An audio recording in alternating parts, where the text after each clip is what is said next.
incident, did witness MS appear deceitful or misleading to you? Or can his account be somehow explained or justified by the presence of Asa and Menchie? The answer is no. The Gambia has also put on the record 3 IIMM witness statements from Menchie.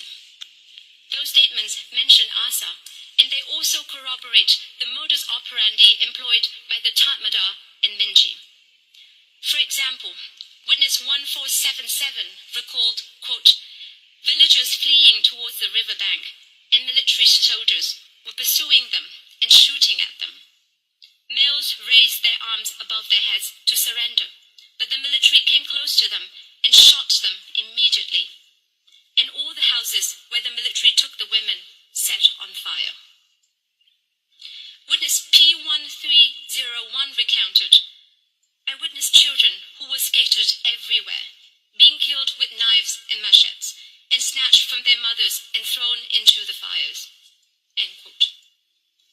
Myanmar claims an IIMM witness, quote, had lied in his earlier law statement about his knowledge and fear of Asa, yet his later IIMM statement is fully consistent with his earlier statement in respect of the Tatmadaw's modus operandi in Menchie.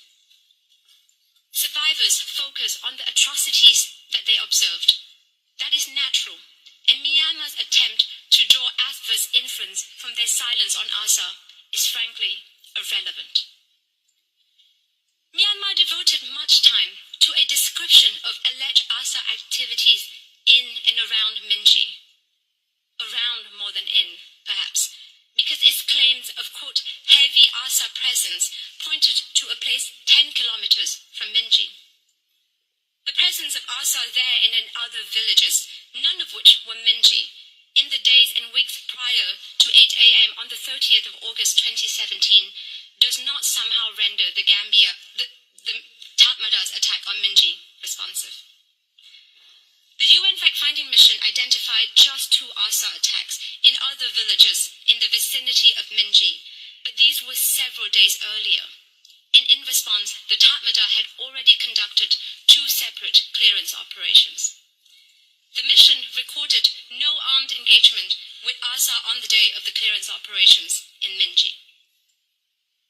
Myanmar says otherwise, claiming that there were repeated clashes with groups of hundreds of Bengalis in Menchie. What is the evidence to support this? Myanmar only has its own military operational reports and statements from its own military officers.